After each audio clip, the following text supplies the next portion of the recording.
Hi friends, പുതിയൊരു വീഡിയോയിലേക്ക് എല്ലാവർക്കും സ്വാഗതം. നിത്യയുടെ പോസ്റ്റ്മോർട്ടം റിപ്പോർട്ട് കിട്ടിയതിനെക്കുറിച്ച് സിദ്ധുവിനോട് നിരഞ്ജനും അക്ഷരയും കൂടി പറയുകയാണ്. അങ്ങനെ സിദ്ധു നന്നായിട്ട് തന്നെ വിഷമിക്കുകയാണ്. എനിക്ക് സംഭവിച്ചതിനെക്കുറിച്ച് പറഞ്ഞത് കേട്ടപ്പോൾ സിദ്ധുവിന് നന്നായിട്ട് വിഷമം വരികയാണ്. സിദ്ധു പൊട്ടിക്കരയുകയാണ്. ഇത് എങ്ങനെ ദേവികയോട് ഞാൻ പറയും? ദേവിക ഇത് എങ്ങനെ സഹിക്കും? ആ വീട്ടിലുള്ളവർ എങ്ങനെ സഹിക്കും? എൻ്റെ ഏട്ടൻ്റെ സ്ഥാനത്താണ് ഞാൻ. എനിക്ക് സഹിക്കാൻ കഴിയുന്നില്ല. ഇത് ചെയ്തത് ആരാണെങ്കിലും ഞാൻ അവരെ വെറുതെ വിടില്ല. അപ്പോൾ അക്ഷര പറയാണ്, ഇത് ചെയ്തത് വേറെ ആരുമല്ല, ഇതിൻ്റെ ഒക്കെ പിറകിൽ ആ ശരത്ത് തന്നെ ആയിരിക്കും. പക്ഷേ എനിക്കൊരു സംശയമുള്ളത്, എന്തിനാണ് നിത്യ ദേവികയോട് പോലും പറയാതെ പോയിട്ടുള്ളത്? അതാണ് എനിക്കൊരു സംശയമുള്ളത്. ഇതിൻ്റെ പിറകിൽ എന്ത് ചതിയാവും നടന്നിട്ടുണ്ടാവുക?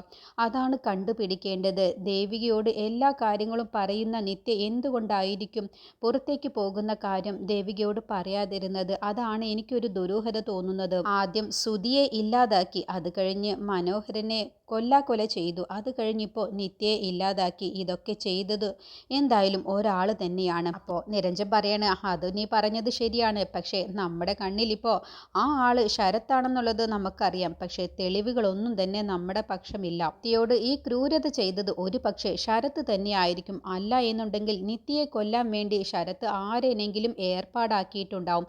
അവരായിരിക്കും നിത്യയോട് ഈ ക്രൂരത ചെയ്തത്. എന്തായാലും ഇത് ചെയ്തവരെ വെറുതെ വിടരുത് എന്ന് നിരഞ്ജനും പറയട്ടോ. അപ്പോൾ സിദ്ധു വിഷമത്തോട് കൂടി പറയണേ, ഇല്ല, ഞാൻ ഒരിക്കലും ഇത് ചെയ്തവരെ ഞാൻ വെറുതെ വിടില്ല. ഇവരെ ഞാൻ കണ്ടുപിടിക്കുക തന്നെ ചെയ്യും. അവർക്ക് തക്കതായ ശിക്ഷ വാങ്ങിച്ചു കൊടുക്കുകയും ചെയ്യും എന്നൊക്കെ പറഞ്ഞിട്ടാണ് ദേവികയുടെ അടുത്തേക്ക് ചെല്ലുന്നത്. അപ്പോൾ അക്ഷര സിദ്ധുവിനോട് പറയുന്നുണ്ട്, തൽക്കാലം ഇപ്പോൾ പാർവതിയെ ഇതൊന്നും അറിയിക്കേണ്ട, അവർക്കിത് ഒരിക്കലും സഹിക്കാൻ കഴിയില്ല. അപ്പോൾ സിദ്ധു പറയാണ്, പാർവതി അമ്മയ്ക്ക് മാത്രമല്ലല്ലോ, ദേവികയും ഇത് സഹിക്കില്ല, ദേവികയ്ക്കും ഇത് സഹിക്കാൻ കഴിയില്ല. എന്തായാലും ദേവികയിൽ നിന്നൊന്നും മറച്ചു വെക്കാൻ കഴിയില്ല. തൽക്കാലം ഇപ്പോൾ ദേവികയെ മാത്രം അറിയിക്കാം. അല്ല എന്നുണ്ടെങ്കിൽ ശരത്തായിരിക്കും ഇതെല്ലാം അവിടെ വന്ന് പറയുന്നത്. അതല്ലെങ്കിൽ പോലീസ് അറിയിക്കും. അതുകൊണ്ട് നമുക്കിത് മറച്ചു വെക്കേണ്ട. എന്തായാലും ദേവികയോട് വിവരങ്ങളൊക്കെ പറഞ്ഞേക്ക്, അല്ലാതെ മറച്ചു വെക്കേണ്ട. എന്നിട്ട് അക്ഷര പറയണേ, ഞങ്ങൾ കൂടി വരണോ നിന്നോടൊപ്പം? അത് വേണ്ട, ആ വീട്ടിലുള്ളവർ എല്ലാവരും പേടിക്കും നമ്മളെല്ലാവരെയും കണ്ടാൽ. അത് വേണ്ട, തൽക്കാലം ഇപ്പോൾ ഞാൻ തനിച്ചു പോയിക്കോളാം എന്ന് പറഞ്ഞ് സിദ്ധു ആ റിപ്പോർട്ട് വാങ്ങിയിട്ടാണ് ദേവികയുടെ അടുത്തേക്ക് പോകുന്നത്. പിന്നീട് ചന്ദ്ര സിദ്ധുവിൻ്റെ വീട്ടിലെത്താണ്. അപ്പോൾ പ്രേമ ചോദിക്കുകയാണ്, സിദ്ധു എവിടെയടി എന്ന് ചോദിക്കുമ്പോൾ, എനിക്കറിയില്ല, അയാൾക്ക് വലുത് വേറെ പലതുമാണല്ലോ. നിങ്ങൾ രണ്ടുപേരും ഒരുമിച്ചല്ലേ ദേവികയുടെ വീട്ടിൽ നിന്നും ഇറങ്ങിയത്? അതൊക്കെ അങ്ങനെ തന്നെയാണ്, പക്ഷേ അയാൾ ഇപ്പോൾ എവിടെയാ പോയത് എന്ന് എനിക്കറിയില്ല. ഇനിയിപ്പോൾ അറിഞ്ഞാലും എനിക്ക് നിങ്ങളോട് പറയാൻ സൗകര്യമില്ല. അവൾക്ക് അത്രയ്ക്ക് അറിയണമെന്നുണ്ടെങ്കിൽ അവളുണ്ടല്ലോ ആ ദേവിക, അവളോട് വിളിച്ച് ചോദിച്ചേക്ക്. സിദ്ധുവേട്ടൻ്റെ എല്ലാ കാര്യങ്ങളും ഇപ്പോൾ അവൾക്കല്ലേ അറിയൂ. അപ്പോൾ പ്രേമ പറയണേ, നീ ഒരു കാര്യം ഓർത്തോ, ദേവികയെ ഒഴിവാക്കി നിന്റെയും സിദ്ധുവിൻ്റെയും വിവാഹം നടത്താൻ ഞാൻ എന്തുമാത്രം അധികം കഷ്ടപ്പെട്ടിട്ടുണ്ടോ എന്ന് നിനക്കറിയാവുന്നതല്ലേ. അപ്പോൾ സിദ്ധു നിന്നോട് ഇങ്ങനെയൊക്കെ പെരുമാറുന്നുണ്ടെങ്കിൽ അത് നിന്റെ കഴിവുകേടാണെന്നുള്ളത് നീ ഓർത്തോ. നീ എന്താണ് അന്ന് മണ്ഡപത്തിൽ വെച്ച് കാണിച്ചത്? സിദ്ധു നിന്റെ കഴുത്തിൽ താലി കെട്ടിയിട്ട് ഒരു വിലയുമില്ലാതെ ആ താലി നീ പൊട്ടിച്ചു വലിച്ചെറിഞ്ഞില്ലേ? എന്നെ നീ ജയിലിൽ കയറ്റിയില്ലേ? സിദ്ധു നിന്റെ ഭർത്താവല്ല എന്ന് നീ എല്ലാവരോടും പരസ്യമായി പറഞ്ഞില്ലേ? അന്ന് തീർന്നതാടി നീ പറയുന്ന ഇതെല്ലാം തന്നെ. സിദ്ധുവിൻ്റെ മനസ്സിൽ നിന്നെ ഭാര്യയായിട്ട് അവൻ ഒരിക്കലും കാണില്ല. അപ്പോൾ ചന്ദ്ര പറയണേ, എനിക്കതിനെ ഒരു കുഴപ്പവുമില്ല, അങ്ങനെ ഒരു ആഗ്രഹവുമില്ല. നിങ്ങളുടെ അനിയൻ്റെ ഭാര്യയായി ആയുഷ്കാലം മുഴുവനും ജീവിക്കാമെന്ന് എനിക്ക് ഒരു ആഗ്രഹവുമില്ല. എൻ്റെ മനസ്സിലുള്ള ആഗ്രഹം സിദ്ധുവും ദേവികയും ഒന്നിച്ച് ജീവിക്കരുത് എന്നുള്ളത് മാത്രമാണ്.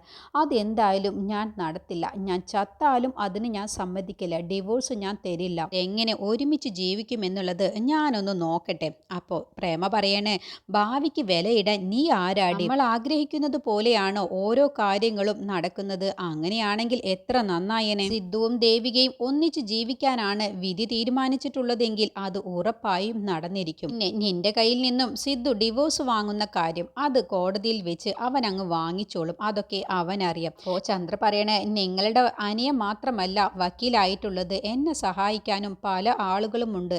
അപ്പോൾ പ്രേമ പറയണ, നിന്നെ സഹായിക്കുന്നത് വിഷ്ണുവിനെ പോലെയുള്ളവരായി ആയിരിക്കും. അതെന്തിനാ നിങ്ങൾ അറിയുന്നത്? സ്വഭാവം നല്ല മോശമായ സ്വഭാവം തന്നെയാണ്. അപ്പോൾ എൻ്റെ ഫ്രണ്ട്സുകളും അതേപോലെയുള്ളവർ തന്നെയായിരിക്കും. അതൊന്നും നിങ്ങൾ അറിയേണ്ട കാര്യമില്ല. നിങ്ങൾ നിങ്ങളുടെ അനിയൻ്റെ കാര്യം നോക്കിയാൽ മാത്രം മതി എന്ന് പറഞ്ഞിട്ടാണ് ചന്ദ്ര അകത്ത് പോകുന്നത്. ഇത് സ്വാമി ജയശങ്കറിനെ കാണാൻ വരികയാണ്. തങ്കച്ചി പറഞ്ഞ പ്രകാരമാണ് സ്വാമി ജയശങ്കറിനെ വന്ന് കണ്ട് സംസാരിക്കുന്നത്. നിത്യയുടെ വീട്ടിലേക്ക് പോകുന്നതിനെ കുറിച്ചാണ് സ്വാമി പറയുന്നത്. നമ്മൾ പോവാതിരുന്നാൽ അത് മോശം തന്നെയാണ്, നാട്ടുകാരൊക്കെ അടക്കം പറയുന്നുണ്ട്. അത് കേട്ടപ്പോൾ ജയശങ്കർ പറയണ, അതെന്തിനാ ഇപ്പോൾ ഞാൻ പോകുന്നത്? എനിക്ക് സുഖമില്ലാത്ത കാര്യം എല്ലാവർക്കും അറിയാവുന്നതല്ലേ. അതൊക്കെ ശരി തന്നെയാണ്. പക്ഷേ എന്നാലും ഒന്ന് അവിടെ പോയി അവരെയൊക്കെ കണ്ട് ആശ്വാസ വാക്കുകൾ പറയുന്നതൊക്കെ എന്തുകൊണ്ടും നല്ലതല്ലേ. അങ്ങനെ സ്വാമി ജയശങ്കറിനെ നിർബന്ധിക്കുകയാണ് കേട്ടോ. അത് കേട്ടോണ്ടാണ് കാഞ്ചന വരുന്നത്. എന്നിട്ട് പറയണേ, ഏട്ടൻ ഇപ്പോൾ അവിടേക്ക് പോവേണ്ട കാര്യമില്ല. മരിച്ച സമയത്ത് പോവാതിരുന്ന ഏട്ടൻ ഇപ്പോൾ പോയിട്ട് ഒരു കാര്യവുമില്ല. ഏട്ടൻ മിണ്ടാതിരുന്നോ? ഏട്ടന് സുഖമില്ല എന്നുള്ളത് എല്ലാവർക്കും അറിയാവുന്നതാണ്.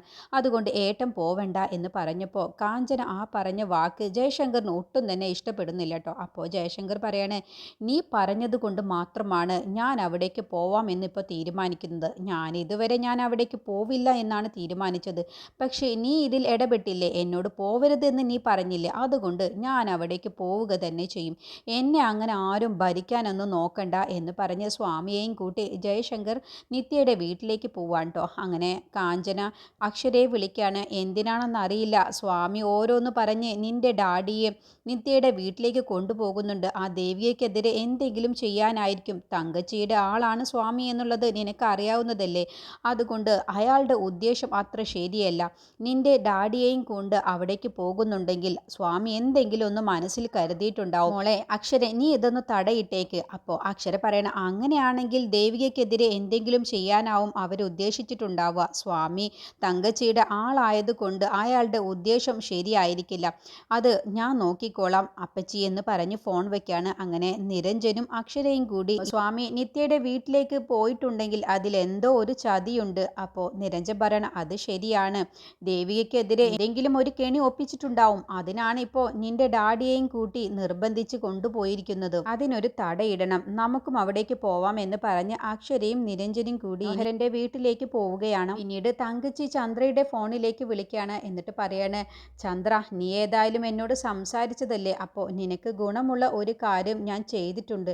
എന്ത് കാര്യം എന്ന് ചോദിക്കുമ്പോൾ, ഞാൻ ആ സ്വാമിയെയും ജയശങ്കറിനെയും മനോഹരൻ്റെ വീട്ടിലേക്ക് പറഞ്ഞു വിട്ടിട്ടുണ്ട്. എന്നിട്ട് ദേവികയെ ആ വീട്ടിൽ നിന്നും ഇറക്കണം എന്നല്ലേ നിന്റെ ഉദ്ദേശം? അത് ഞാൻ ഇന്ന് നടത്തി തരും. സ്വാമിയെ ഞാൻ അതിനാണ് അവിടേക്ക് പറഞ്ഞു വിട്ടിട്ടുള്ളത്. ആ വീട്ടിലുള്ളവരെ ഒന്ന് എരിപിരി കയറ്റിയാൽ ദേവികയെ ഉറപ്പായും അവിടെ നിന്നും അവർ പുറത്താക്കും. അതല്ലേ നിനക്ക് വേണ്ടത്? അപ്പോൾ അത് കേട്ടപ്പോൾ ചന്ദ്രയ്ക്ക് ഒരുപാട് സന്തോഷമാവാണ്. അത് തന്നെയാണ് തങ്കച്ചി എനിക്ക് വേണ്ടത്. തങ്കച്ചിയോട് ഞാൻ എല്ലാ പ്രശ്നങ്ങളും ഞാൻ പറയുന്നത്. എനിക്ക് അമ്മയെ നഷ്ടപ്പെട്ടവളാണ്. അമ്മയുടെ സ്ഥാനത്ത് നിന്നുകൊണ്ടാണ് ഞാൻ തങ്കച്ചിയെ കാണുന്നത്. അപ്പോൾ തങ്കച്ചി പറയണേ, ഞാൻ എൻ്റെ അമ്മയാവാനുള്ള പ്രായമൊന്നും എനിക്കില്ല. അപ്പോൾ ചന്ദ്ര പറയണേ, എന്നാൽ എൻ്റെ ചേച്ചിയുടെ സ്ഥാനത്താണ് ഞാൻ തങ്കച്ചിയെ കാണുന്നത്. ആ പ്രായം എന്തായാലും തങ്കച്ചിക്ക് ഉണ്ടാകുമല്ലോ. ആ, അതെനിക്കുണ്ട്. എങ്കിൽ എന്നെ സഹായിക്കാൻ തങ്കച്ചി മാത്രമുള്ളൂ. അതുകൊണ്ടാണ് തങ്കച്ചിയോട് ഞാൻ ഇതൊക്കെ പറയുന്നത്. അപ്പോൾ തങ്കച്ചി പറയണ, അല്ല, ദേവികയെ ആ വീട്ടിൽ നിന്നും ഇറക്കിയിട്ട് എന്ത് ഗുണമാണ് നിനക്കുള്ളത്? ദേവികയും സിദ്ധുവും കൂടുതൽ ഒന്നിക്കുകയല്ലേ ചെയ്യുക. ദേവിക തനിച്ചായി കഴിഞ്ഞാൽ സിദ്ധു അവളുടെ അടുത്തേക്കല്ലേ പോവുക. അത് ഞാൻ സമ്മതിക്കില്ല തങ്കച്ചി. സദാചാര പോലീസുകാരെ ഇറക്കിയിട്ടെങ്കിലും ദേവികയുടെ അടുത്തേക്ക് സിദ്ധുവിനെ അടുപ്പിക്കാൻ ഞാൻ സമ്മതിക്കില്ല. അപ്പോൾ തങ്കച്ചി പറയണ, നിന്റെ ബുദ്ധി കൊള്ളാം, നിന്റെ ഐഡിയ അസലായിട്ടുണ്ട്. എങ്കിൽ നീ ആഗ്രഹിച്ചതുപോലെ ദേവികയെ ഞാൻ ആ വീട്ടിൽ നിന്നും സ്വാമിയെ കൊണ്ട് തന്നെ ഓരോന്ന് പറയിപ്പിച്ച് ആ വീട്ടുകാരെ കൊണ്ട് ദേവികയെ ഞാൻ അവിടെ നിന്ന് പുറത്താക്കി കാണിച്ചു തരാം എന്ന് പറഞ്ഞ് ഫോൺ വയ്ക്കുകയാണ്. അത് കേട്ടപ്പോൾ ചന്ദ്രയ്ക്ക് ഒരുപാട് സന്തോഷമായിട്ടാണ് കേട്ടോ അങ്ങോട്ടും ഇങ്ങോട്ടും നടക്കുന്നത്. അപ്പോൾ ചന്ദ്ര സന്തോഷിച്ച് നിൽക്കുന്നത് കണ്ടുകൊണ്ടാണ് പ്രേമ വരുന്നത്. എന്താടി നിനക്ക് ഇത്രയ്ക്ക് സന്തോഷം? അതെന്താ, എനിക്ക് സന്തോഷിക്കാനും പാടില്ലേ? ഇല്ലടി, നീ സന്തോഷിക്കാനും പാടില്ല. കാരണം നീ സന്തോഷിക്കുന്നുണ്ടെങ്കിൽ മറ്റാരെങ്കിലും വിഷമിക്കുന്നത്, മറ്റാർക്കെങ്കിലും സങ്കടം വരുമ്പോഴാണ് നീ സന്തോഷിക്കുന്നത്. അതുകൊണ്ട് നീ സന്തോഷിക്കുന്നത് കാണുമ്പോൾ എനിക്ക് പേടിയാണെങ്കിൽ ഇനി കൂടുതൽ പേടിക്കണം. ഞാൻ അടുത്ത് തന്നെ ആ ദേവികയെ ആ വീട്ടിൽ നിന്നും ഇറക്കും. അത് നിങ്ങൾക്കറിയുമോ? അത് അറിയാലോ. ദേവിക ഇനി ആ വീട്ടിൽ നിന്നും ഈ വീട്ടിലേക്കാണ് മരുമകളായി വരാൻ പോകുന്നത്. അത് നിനക്കറിയുമോ? സിദ്ധുവിൻ്റെ കൈ പിടിച്ച് ദേവിക ഈ വീട്ടിലേക്ക് മരുമകളായി കയറി വരും. അത് കേട്ടപ്പോൾ ചന്ദ്രയ്ക്ക് അങ്ങ് ദേഷ്യം പിടിച്ചിട്ട്, അപ്പം ഞാൻ എവിടെ പോവും? നീ പെരുവഴിയിലേക്ക് ഇറങ്ങിപ്പോവും. പെരുവഴിയിലേക്ക് ഇറങ്ങിപ്പോവാൻ ഞാൻ എന്താ വല്ല മഴവെള്ളവുമാണോ? ഞാൻ എവിടേക്കും പോവില്ല, ഞാൻ ഇവിടെ തന്നെ ഉണ്ടാവും. പെരുവഴിയിലേക്ക് ഇറങ്ങിപ്പോവാൻ പോകുന്നത് നിങ്ങൾ പറയുന്ന ഈ ദേവികയാണ്. അതിനുള്ള വഴിയൊക്കെ ഞാൻ ഒരുക്കിയിട്ടുണ്ട്.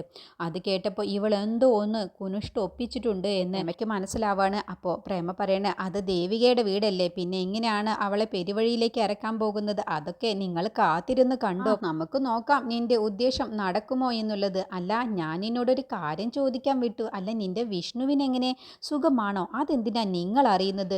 വിഷ്ണുവിനെ കുറിച്ചൊക്കെ നിങ്ങൾ എന്തിനാണ് ചോദിക്കുന്നത്? നിങ്ങൾക്ക് നിങ്ങളുടെ കാര്യം അങ്ങ് നോക്കിയാൽ പോരെ. അത് തന്നെയാടി എനിക്കും നിന്നോട് പറയാനുള്ളത്. നിനക്ക് നിന്റെ കാര്യം നോക്കിയാൽ പോരെ, മറ്റുള്ളവരുടെ കാര്യം നീ എന്തിനാടി നോക്കുന്നത്? ദേവികയെ എങ്ങനെ നീ നശിപ്പിക്കാം എന്ന് ആലോചിച്ച് നടക്കുന്ന നേരത്തെ സ്വന്തം ജീവിതം നന്നാക്കാൻ നോക്കു കൊച്ചേ. അത് തന്നെയാണ് ഞാൻ നോക്കുന്നത്. ദേവിക നശിച്ചാലല്ലേ എൻ്റെ ജീവിതം നന്നാവൂ. അതിനുള്ള ശ്രമങ്ങളാണ് ഞാൻ നോക്കുന്നത്. അപ്പോൾ പ്രേമ പറയണേ, ഇല്ലടി, ദേവികയെ നിനക്ക് ഒന്നും ചെയ്യാൻ കഴിയില്ല. അവൾ ഈ വീട്ടിലേക്ക് വന്ന് കയറേണ്ട മരുമകളാണ്.